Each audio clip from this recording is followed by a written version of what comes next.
In honor of International Women's Day, I wanted to celebrate the role of women in finance and to provide a forum for a younger generation of women to learn a little bit more about careers in finance and also to share some learned experiences about the importance of understanding the world of investing. My name is Loren Francis. I'm a principal and VP and portfolio manager with Highview Financial Group, a firm dedicated to caring for and working with families to achieve their financial goals and dreams. Today, I have invited Fiona Wilson, Senior Portfolio Manager of Guardian Capital, and Sarah Caplice, Associate Principal, Asset Management and Client Services of Westcourt Capital, to chat about our backgrounds and some of our life decisions through our careers in capital markets, and to comment on some learned experiences. Both Fiona and Sarah are with investment managers that Highview incorporates into our portfolio asset allocation for clients. Fiona focuses on global equities and Sarah focuses on alternative investments. So turning over to some questions for both of you. I'll start, Fiona, with you. Perhaps you could sort of describe your role and tell us what you love about it. Great. Well, thank you very much for having me on today. I'm really excited to be part of this forum. So I work as a senior portfolio manager on the iCube investment team at Guardian Capital. And it's a great company. I've been there over 10 years. Strong leadership, and I work on a really strong team that's on the cutting edge of innovation. Our team's actually called iCubed for artificial intelligence, human intelligence, and innovation. So it's kind of fusing all three together. What do I enjoy about my role? So the knowledge aspect, the markets are always changing. There's always something new happening in the markets. There's so much to learn. And I really enjoy that piece. One day from the next day, it's never the same. Also the international aspect of it. I really enjoy researching companies, digging really deeply into the companies, looking at how they perform in different markets and the whole international piece. And so something else that's new, it's not new, but it's actually coming to the forefront now, is ESG. That's a lot stronger now. It's involved in every decision we make in our portfolios. And that's really coming to the forefront of investing, which is excellent. I enjoy my interaction with my clients. I visit institutional clients and retail clients, and there's always something to learn. There's always a back and forth. It really makes it a very strong relationship you can build, and it makes it a very fulfilling position. Great. I know you've had many years in the markets, but maybe you could talk a little bit about how you began in the markets, sort of how you found your first position, and then talk a little bit about, you took some time off to have kids, and then what was it like getting back into the markets when you took the time off?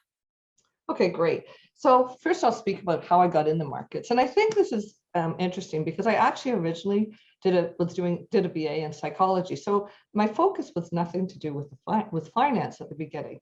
And as I was graduating, I realized actually I didn't like psychology that much. So I kind of wanted a discipline that had actual right and wrong answers. So I went on to study business. I really enjoyed business. It's a much different discipline and kind of more to my analytical skills. And I did my thesis for my MBA on currency management and how large international corporations hedge their currency policies. In between degrees, I had worked for a year at Scotia McLeod, that was the name of it at the time, in the structured finance program, and I dealt with currency options. So this was quite interesting. And my first job was at CIBC.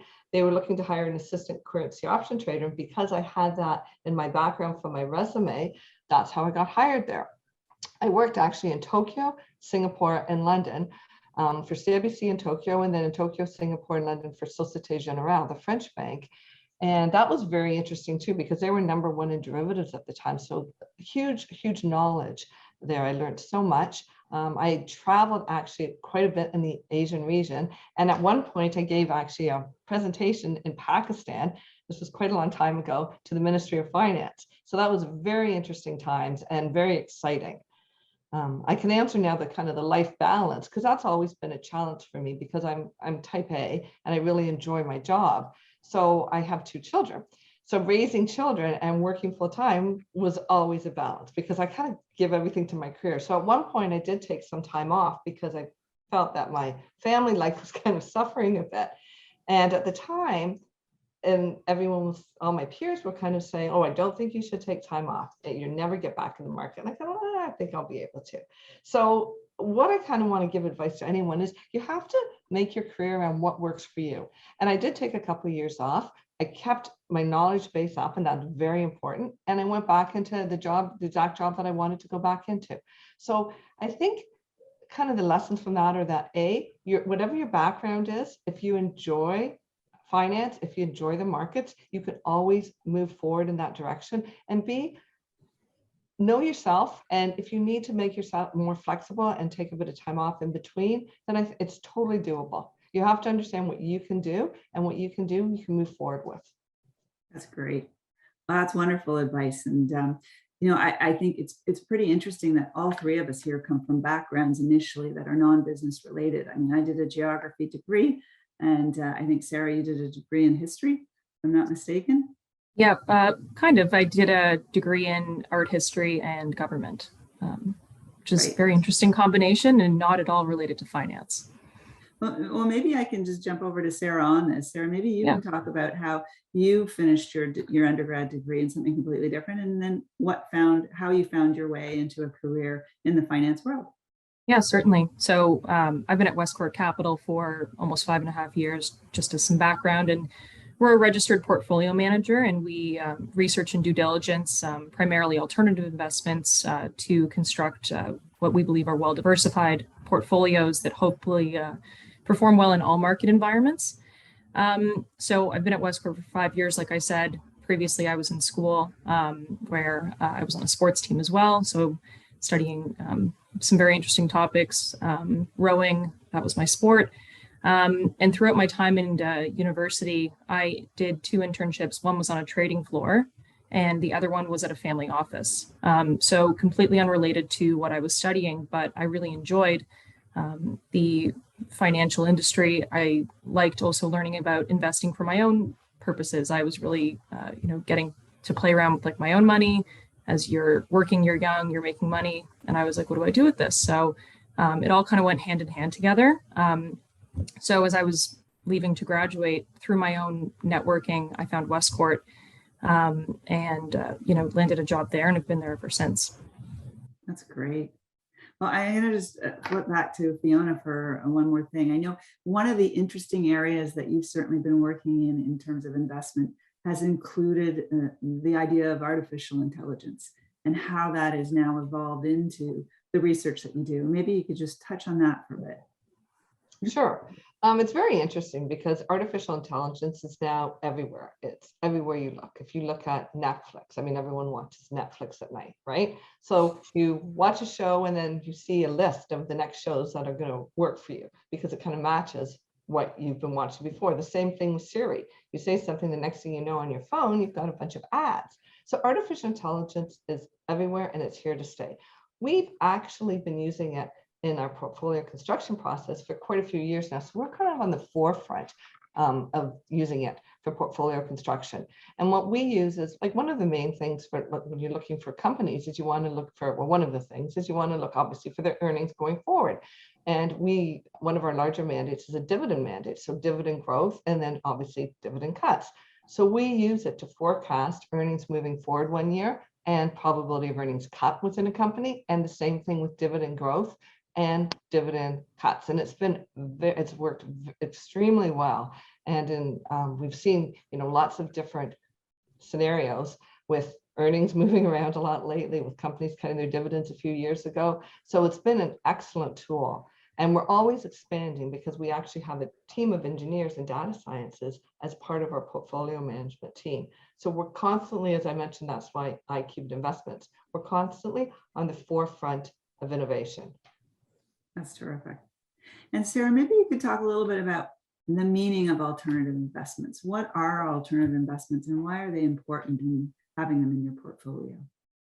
Yeah, certainly. So alternative investment strategies or products are really kind of just anything that's not a stock, a bond, or cash. So that sounds like everything else. And some examples are, private equity investing, real estate investment products or funds, hedge funds, which have a number, hundreds of different strategies, or infrastructure investing. So there's a bunch more examples out there. But really some of the characteristics that all of those you hope have at the end of the day are they're uncorrelated to traditional markets. Usually longer term liquidity to maybe achieve the desired return goals that you have. And then sometimes they're limited to a more exclusive group of investors, maybe, depending on your net worth. But we know that's changing as well. Alternatives are increasingly more and more available to retail investors, which is great. And I mean, why would you use them? They're really another arrow in the quiver, we believe, to complement the traditional bonds, equities, cash, the 60-40 portfolio, whatever it is, to hopefully help you achieve better risk-adjusted returns over a longer period of time. Great. And you must really enjoy being in that world of alternative investments. Can you talk a little bit about the role you play at Westcourt and what you really enjoy? Yeah. Well, number one, being at Westcourt and seeing so many different investment products, ideas, funds come through the door, whether they make it on shelf or not, is really interesting because you get to learn about everything out there. And then what I love about my role in being client facing is meeting the clients who are often previous business owners, or they have a really interesting career background and how they got to where they are today and the success they've had. So meeting those people, hearing their stories, it can be very inspiring. It's very interesting. And ultimately, you're helping educate them. You're working towards achieving their financial goals. Often they're in a whole new realm of investing because they've been doing one thing for so many years, sold a business, and maybe now they're retired and they're in a whole new business of managing their wealth. So there can be a lot of assistance and help at the beginning. But nurturing those relationships is very worthwhile, I find. Good. Fiona, maybe we can talk a little bit about, investing and having, women having knowledge about investing.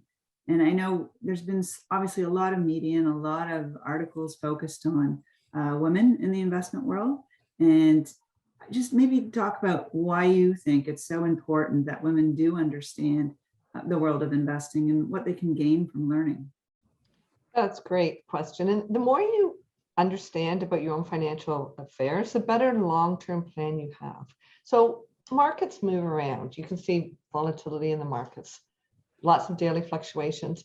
And if you have a long-term plan, long-term financial plan, it really, really reduces your anxiety because you understand that you're going to see short-term fluctuations. But if you have your long-term goals, then everything will be fine and you'll be ready for retirement. The other thing I think is interesting too is you need to find, and I get asked this a lot actually, when sometimes I'm speaking to some of our advisors' clients, they say, well, how do you pick an advisor? How do you pick someone to help you? And what I always say is someone you have to like them. I mean, I would assume when you start, everyone's going to have the same knowledge base. So basically it's a relationship. You have to like them and you have to trust them. That's so important. And you need a specialist, right? Not everyone's a specialist in everything. The markets are an interesting place to be. You need to deal with someone who focuses 100% of the time on that. And the more you understand and the more you research yourself, the better questions you can ask. So you can have a better relationship with your advisor, whoever you're speaking to. And it's interesting because I've done some seminars for women's groups. And basically, they really enjoyed listening to someone speaking about the markets. And what I've learned is a lot of women I know have started investing groups. So it's kind of like a book club, but instead it's an investing club. You can do wine and cheese. You could do what you'd like with it. And they pick stocks. They don't have to invest their real money, but everyone picks a stock and they follow them and they research them. And it's a really good way to get more informed about what's going on and get more informed about your finances. Great ideas. Question to both of you, and perhaps I'll start with you, Fiona, first, is what would be something that you would tell your younger self today that you've learned and that you could sort of take away and say, I wish I'd known this back when?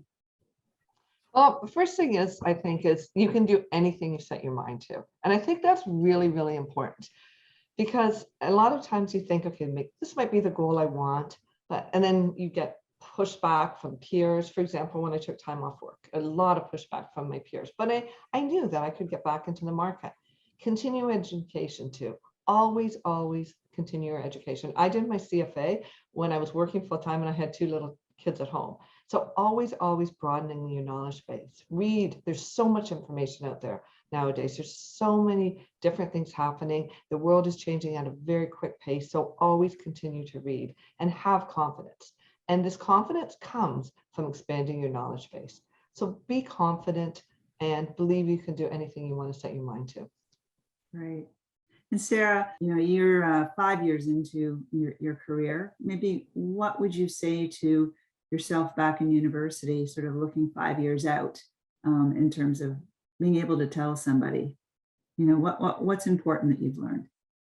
Well, when I think about it, it's kind of similar to and echoing everything that we've said today.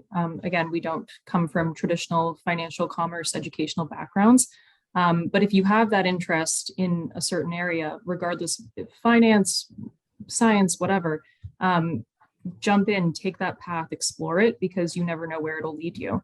I was certainly interested in finance, and I did end up eventually pursuing a career in it. But it took a little bit of push, convincing, by parents, friends, saying, why not? Like, do that. You did this job last year. You really liked it.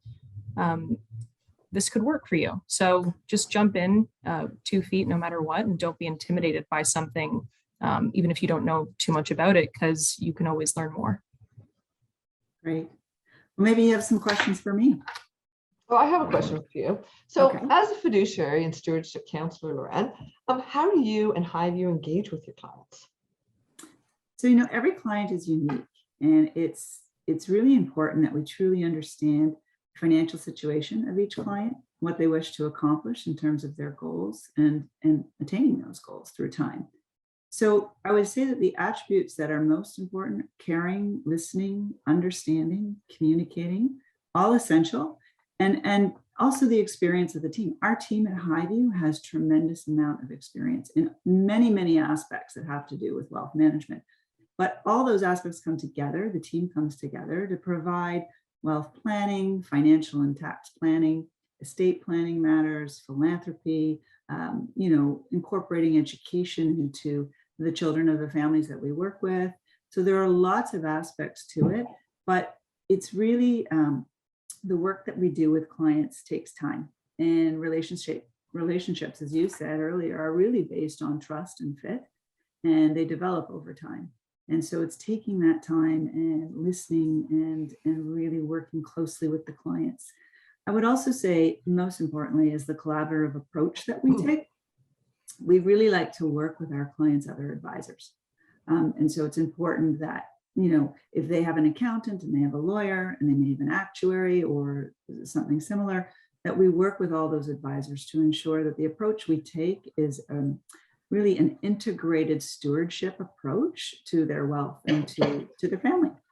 And so, I think those are certainly key. And lastly, I would say full transparency, objectivity, regular reviews and updates, absolutely essential. And that's all the things that we like to do at Highview for our clients. That's great, Lauren. And I have a question for you as well. And it would just be, why is wealth planning or goals-based financial planning so important to you and your team? So we look at wealth planning as essential for all clients, and it's something that we like to have in place for every client, to design a wealth plan based on their goals and their risk profile. And that looks out the long term. It provides a document for moving forward with, for having the discussions you need to have. If the investments are doing their job, and essentially, we design the portfolio so that they meet all those requirements, then it really comes down to the discussion around planning. Planning for the future, planning for your children, making sure you're meeting your goals through time. And we call our wealth plans really like a living document. It's a blueprint for life that changes as life changes. And so it's essential that those plans are comprehensive. As I said earlier, that they're collaborated upon with particularly accountants for tax efficiencies, and that we review it and update it, particularly when life events happen. But it really creates a peace of mind for our clients to be able to have a plan in place and to be able to move forward, look forward, and then compare back to prior years as well to see, are we where we should be? I have another question, actually, kind of on the same aspect. So there's been so many changes lately in the markets, in the world, digitization. And what are the changes that you've witnessed in wealth management? It's interesting, having been in this business for many, many years and working both at a bank and then at a boutique manager and then coming onto sort of the family office structure with Highview, there's been a number of changes that I've seen, particularly a movement towards more holistic wealth management services, right?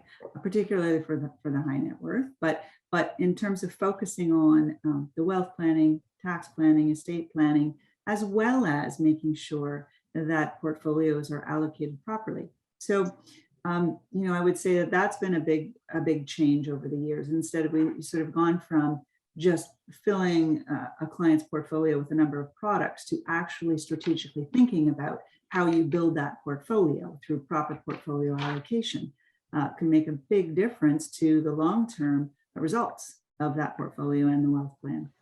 So that's been a big change that I've seen happen. A couple of the other changes would be, as you said earlier, Fiona, ESG, environmental social governance factors have become a very big role in particularly in integrating into research and due diligence on companies.